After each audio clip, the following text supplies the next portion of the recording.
বৃহত্তর অবস্থা থেকে আগত অনেক জ্ঞানীগুণী ব্যক্তি আমার সামনে বসে আছেন, যাদের সাথে আমার পরিচয় ছিল না। আমি মতলব মননের যারা উদ্যোক্তা বা যারা সূচনা করেছেন তাদের কাছে আমি ধন্যবাদ দেবো না, কৃতজ্ঞতা জানাবো যে এরকম এতগুলো মানুষের সামনে আমি বসে দুটো কথা বলার সুযোগ পাচ্ছি। আশা করি সবাই ভালো আছেন। আমরা সবাই জানি দেশের রাজনীতি, অর্থনীতি, কৃষি, স্বাস্থ্য যেটি বলি না কেন কোনোটাই আশানুরূপ নয়। এটা ঠিক যে আমরা ব্যক্তিগতভাবে অনেক সময় অনেক কিছু করার চেষ্টা করছি, কিন্তু আমি বিশ্বাস করি যদি আমরা সবাই মিলে কিছু করতে চাই তাহলে এটা অনেক বেশি কিছু করা সম্ভব। কেন করবো সেটা আমি আর এখন বলবো না, শেষে যদি সময় থাকে আমি বলবো যে কেন এটা আমাকে করতে হবে। একটু বলি না হয়, আমরা যে লেখাপড়া করেছি প্রাইমারি স্কুল থেকে শুরু করে সব বিশ্ববিদ্যালয় পর্যন্ত,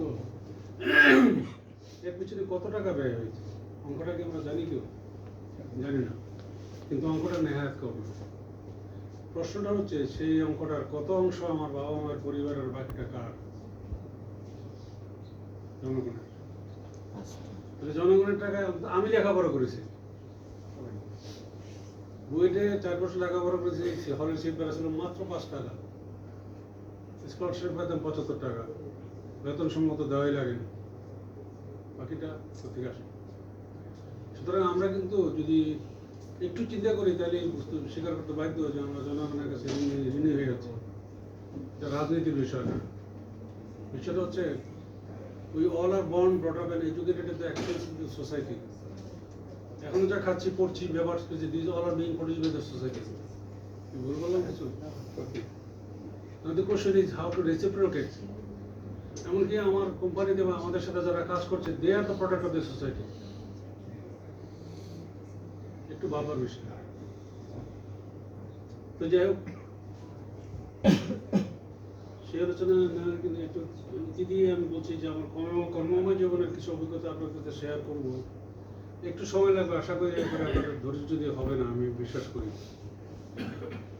একটু আমার পরিচয়টা, অনেকেই আজকে নতুন আসছেন, পুরনো আছেন, আমি আমার পরিবারের পরিচয় ছোট্ট করে একটু দেবো। কারণ আমরা যদি মূলটাকে স্মরণ না করি, গোড়াটাকে যদি আমরা স্মরণ না করি, তাহলে আসলে সেটা আমাদের পূর্বপুরুষদের প্রতি অন্যায় করা হবে। যে আমার বাড়ি চান্দ্রাকান্দি গ্রামে, মতলব উত্তরে। আমার বাবা ছিলেন একজন অতি সাধারণ কৃষক। আমার বড় ভাইও বুয়েট থেকে গ্রাজুয়েশন করেছিলেন 87 সালে। তার আগে সেনাচর স্কুল থেকে কিন্তু উনি এসএসসি, এবং কাকতালীয় আমি সেনাচর স্কুলে এসএসসি। আমার বাড়ি চান্দ্রাকান্দি, তখন তো রাস্তাঘাট কিছুই ছিল না, সাইকেলও চলতো না। কেন আমরা আশেপাশে তো ইমামপুর ছিল, পাটন বাজার ছিল, বদরপুর পড়া হয়েছে, কালীপুরে তো 69-এ হয়েছে, কিন্তু ছিল তো, বাড়িতে থেকেই তো করতে পারতাম। তো যাই হোক, সেটা ভিন্ন কথা।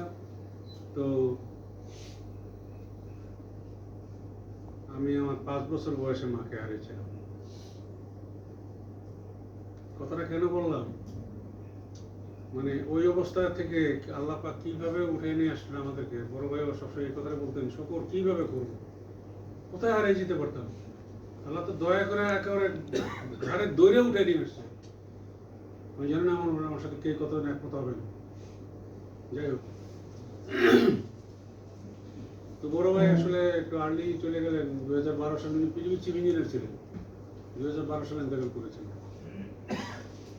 আমার বাবার ইচ্ছা ছিল আমি কোরআনে হাফেজ হই, কিন্তু হলো না। কেন হলো না সেটা আমি যাচ্ছি না, কারণ অনেক লম্বা হয়ে যাবে।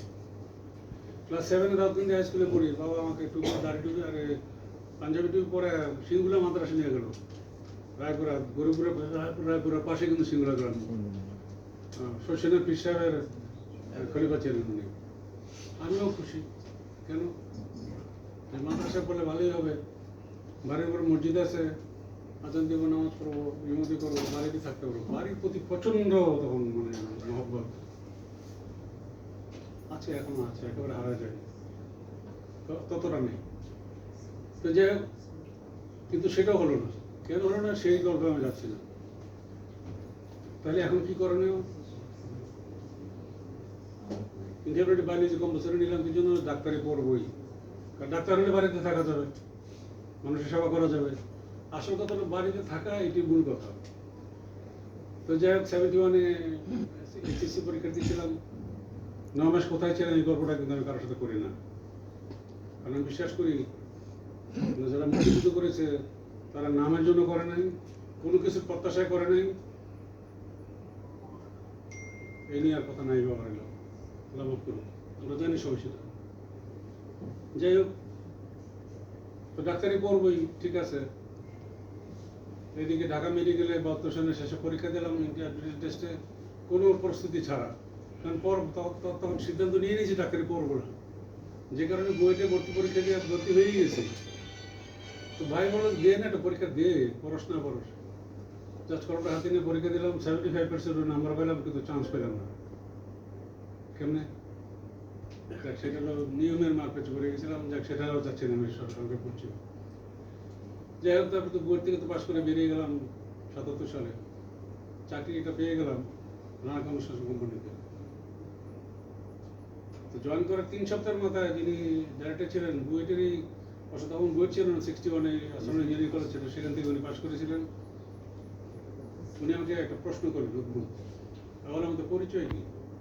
আমরা কি ব্যবসায়ী নাকি আমরা ইঞ্জিনিয়ার? কোনটা আগে কোনটা পরে? আমি শুনছি উনি বলছেন যে আমরা কিন্তু ইঞ্জিনিয়ার, আমাদের মূল পরিচয় ইঞ্জিনিয়ার, তারপর আমরা ব্যবসায়ী। কথা এখানে শেষ না, আসল কথাটা তারপরে বলছে আমরা কিন্তু ব্যবসা করবো আমাদের বিদ্যা দিয়ে, বুদ্ধি দিয়ে, মেধা দিয়ে, চুরি করে নয়। কর্মজীবনের শুরুতেই এরকম একটা লেসন, এটা কি বলবো, আমি এখনো এটা ধারণ করি, আলহামদুলিল্লাহ।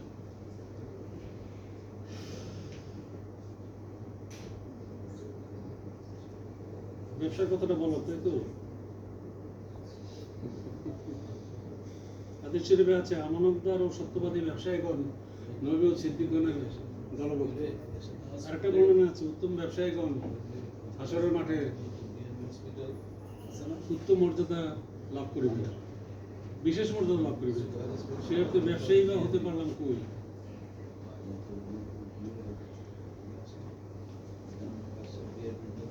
কথায় কথায় মিথ্যা কথা বলি, মজুরি কম দেয়, ভেজাল মিশে, হেন কিছু নাই যেন না করি। এই ব্যবসাদের কথা বলছেন, এই ব্যবসারা বেচতে যাবে না, কারা যাবে? যাই হোক, মুসলমানকে এই প্রশ্ন উত্তরে নবীজি বলেছেন, যার হাতের কার্য মুখের কথা থেকে অন্যরা নিরাপদ। কই পারলাম না তো, মুসলমান ধরতে পারলাম না, কেমন হলাম? টেস্ট, ছোট্ট একটা টেস্ট, কিন্তু আমাকে দিয়ে কি কারো কোনো ক্ষতি হয়? আমি কারো ক্ষতি কামনা করি? মুখ দিয়ে তো মিথ্যা কথাই বলি, আর হাত দিয়ে তো খুনও করে বলতে পারি, বেজাল দিয়ে ওজনে কমতে হাত দিয়েই করি। কি করছি এটাকে আসলে? যে কলম দিয়ে সই করছি, একটা সই করছি, কলম দিয়ে তো করছি, আমার হাত দিয়ে তো করছি। সেই কলমের কোথায় কত কিছু না ঘটে যায়, ভালো এবং মন্দ। এর দায়ভার কিন্তু আমার নিতেই হবে, স্বীকার করি আর না করি। যাই হোক, মুসলমান তো হলোই না। তো কোরআন শরীফে আল্লাহ বলছেন, হে ইমানদারগণ, তোমরা মুত্তাকি হও, মুসলমান না হয়ে মরিও না। তো মুসলমান তো হতেই পারলাম না, মুত্তাকি হতে পারলাম না। মুত্তাকি মানে কি? আল্লাহকে ভয় করো। কিরকম ভয়? আল্লাহ কি বাঘ, ভাল্লুক, না সিংহ, না হাঁক, কুমির, না সাপ কামড় দিবে? আল্লাহর অসন্তুষ্টির ভয়। আমার কোনো কাজে কি আল্লাহ অসন্তুষ্ট হয়ে গেলেন না তো? সেই ভয়। যাই হোক, সেই অর্থে সেটাও পারলাম না।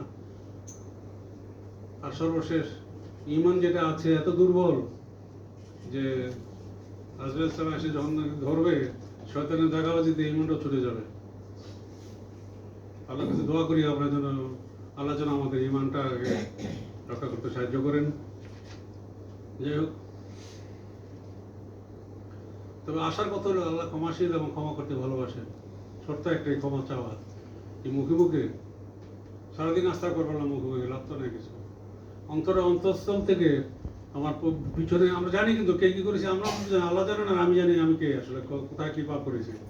সুতরাং এটা অন্তরের অন্তঃস্থল থেকে উপলব্ধির সাথে, অনুশোচনার সাথে যদি আল্লাহর কাছে ক্ষমা চাওয়া যায়, আল্লাহ ক্ষমা করে দিবেন। ক্ষমা করার জন্য বসে আছেন, কারণ তাতে ওনার মহত্ব প্রকাশ পায়। কারণ আরেকটা আয়াত আছে যেটা বলা হয়েছে যে ইমান, যে তওবা করিল, ইমান আনিল এবং সৎকর্ম করিল, তার পূর্ণ সময় আমি কি পাপ সময় পূর্ণ দ্বারা বিনিময় করিব। কথাটা খেয়াল করে